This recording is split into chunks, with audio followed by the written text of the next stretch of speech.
2 The Redline Productions proudly presents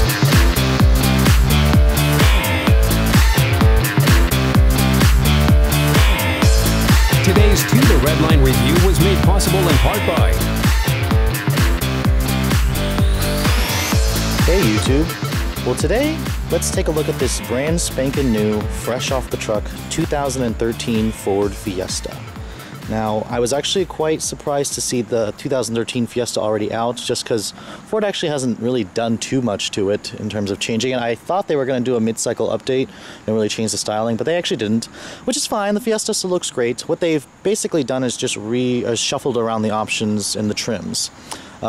Before, if you wanted a sedan, the top trim was SEL, and if you wanted a hatchback, the top trim was SES. They've gotten rid of those two names to bring it in line with the Focus, because the Focus doesn't offer those names, those trim lines. So a top trim Fiesta is now titanium, just like a Focus. You can see the little titanium badge down there, which kind of looks a little tacked on in the back, but that is factory. It's not aftermarket. The Fiesta is has been a really nice car for Ford. It really helped elevate them from the bottom of this, or it really helped turn their small cars around. The Fiesta was the 2011 model when this car first came out. But anyways, I've forgotten just how nice this car drives. Our senior editor, Matt McKimmey, actually has one. And his is a 12, the same color. This one's violet gray with the cashmere leather interior. What the titanium trim level now gives you is the leather and heated seats as standard equipment. You also get the push-button start as standard equipment. You used to have to upgrade to the 301A to get that, as well as the chrome belt lining. Matt's also, his SE doesn't have the chrome surround for the LED running lights at the bottom, and it doesn't have the turn signal mirrors, which are LED light up, and the chrome belt line. So it actually it makes for a really clean, classy looking car. I really like the 16-inch polished aluminum wheels that are on this particular titanium model, as well as just the overall look of this car. It's just a really clean car. The Fiesta still gives you drum brakes in the rear, though. If Ford introduces that Fiesta ST, definitely count on it being disc in the back. But anyways, coming to the sticker price, you can see here's a top trim titanium. This is top of the line essentially. $20,835 is your sticker. And in terms of options, you can see there 13 Fiesta titanium. It only has the automatic transmission option and the power moonroof option. But the Fiesta does come standard with a smart key access system, or the titanium comes standard with a smart key access system. The doors unlock now. Push that to lock the doors. That locks the doors. Come over here and touch this. Push it again. It'll unlock the doors. You can see here this car does have the cashmere leather seats with the contrasting stitching and the black piping. Looks very nice in here. Doors sound really nice and solid when they shut. You can see here's the key for the Fiesta titanium. It's the same key out of the Focus. But to start the car up, you can see the push button start right there. Just put your foot on the brake, push the start button. Starts right up, makes a very nice sound. The driver window is automatic up and down, just the driver's window, not the passenger window. In terms of interior changes, the titanium does come standard with an auto-dimming rearview mirror. That's very unheard of in the class of subcompact cars. That's a really nice feature. This leather-wrapped steering wheel is a lot nicer than the unleather-wrapped one in our senior editor Matt's car, which I still make fun of him to this day. But Ford actually realized that the titanium is standard with this leather steering wheel, but the SE is now available with the leather-wrapped steering wheel. So if you want that, you can get the leather wheel on the titanium. The one thing I did notice is they moved the sync lady button from over here, which was a little bit weird, the location. They put it over here, so that's nice. And the titanium also gives you steering wheel audio controls. Matt's car doesn't have steering wheel audio controls. It has a couple, but it doesn't have the controls for volume, which was a little bit weird and missing. Because I mean, the volume is definitely what you touch all the time when you're changing controls on the steering wheel instead of over here. But you can see it's yelling at me for gas. One new feature I did notice on this 13 is Ford added let me focus in there. Ford actually added a temperature gauge. This car actually has a temperature gauge in there now. That was not there on the 2012 models. I'll have to double check to see if all of them have that. That's a really nice feature. Cars in this class usually do not have a temperature gauge, an engine temperature gauge I'm talking, not an exterior one. So that's a really nice feature. Everything else in the interior is the same. You have the same high quality soft touch materials on the door pan or on the dashboard. Hard plastic right here, but the fit and finish is a lot nicer than my fit in here. Definitely the interior is blown it away.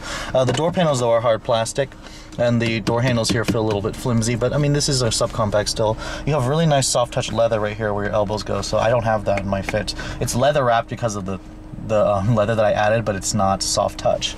Now this one is the 6-speed dual clutch automated manual transmission. I've actually shown, it's been a while since I drove the Fiesta with an automatic. It's not bad, not a bad transmission. The one thing I think Ford needs to add is they need to add the select shift mode that the Focus offers. The glove box in this car, pretty decent size. It's not damped or anything. But for 2012, Ford added this armrest here, so that helped improve the comfort in here. Still no center console or anything like that, but that's kind of common in this class of car. You do have a moonroof in this car, which, if you look at the angle of it, it's positioned a little bit far back, which is kind of weird. I feel like it should start here, but it kind of starts back there. But at least you get a moonroof in this car, because I can't even get a moonroof on my Honda Fit, so... Now, the back seat in the Fiesta is definitely on the small side for this class. The materials, they are the same essentially as the front, but you still have this little tiny area of soft touch leather right there. But getting into the back seat, you can see it's definitely tight. It's snug back here compared to the Fit. But the armrest, or the headrest, do fold down. There's no armrest right here. The Focus is the one that gives you that. But the seats in here are just really nice. But just the comfort-wise, the Fiesta is definitely where it is a lot smaller than the competition. Trunk space for this vehicle is also on the small side. It's probably a lot, it's about half the size of what the Fit gives you, and then when the seats fold, they actually don't fold down completely flat. So if you're looking for a car with maximum cargo capacity, the hatchback is definitely better than the sedan, but there are better choices if you're looking for more cargo versatility.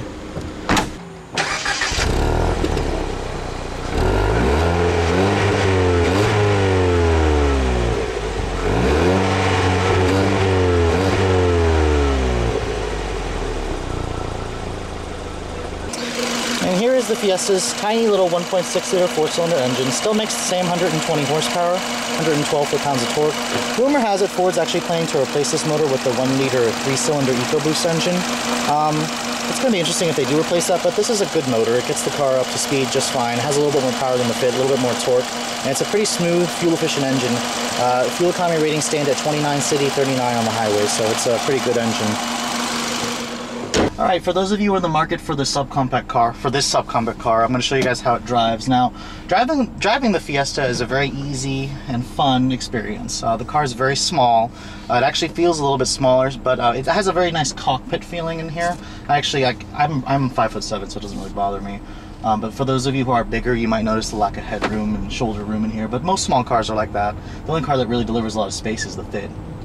But the steering is very light. It's just an electric power steering. It doesn't have much feedback, but it's very precise. Like, the car just feels very tossable. Like, you can really just take corners and turns in this car really well. I mean, the car is fun to drive just in the way that the Honda Fit is, but it doesn't feel as nervous. It feels a little bit more composed than the Fit. Now, in terms of the acceleration, the dual clutch automatic, actually, Ford has improved it greatly from the earlier models.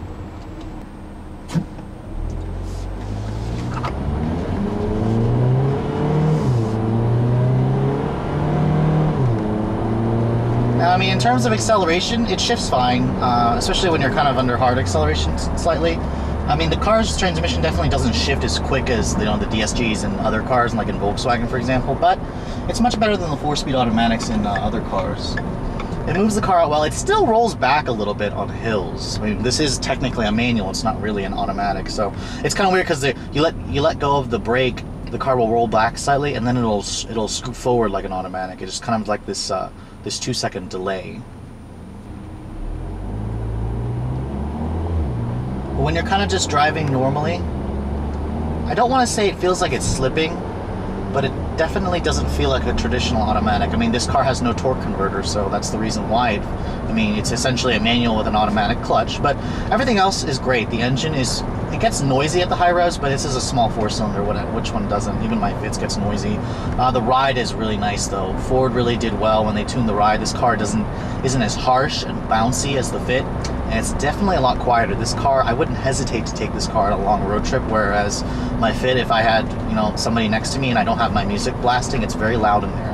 And this car is just quiet. It feels like a much bigger car than what it actually is, and that's what Ford really succeeded at doing with this car. I mean, it really could be, you know, best in class if they could, you know, address, like, you know, the small interior, but this is a European car, essentially, which is why the interior is kind of small.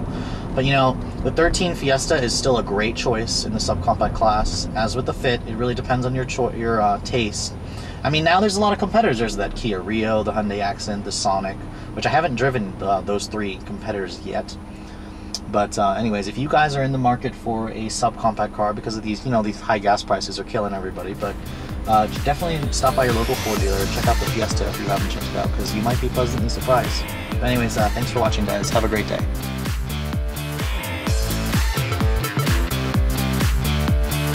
Yeah, here's some legal stuff for you. The views and opinions expressed in the following video may not necessarily reflect those of the title holding automotive dealer or the entity they represent.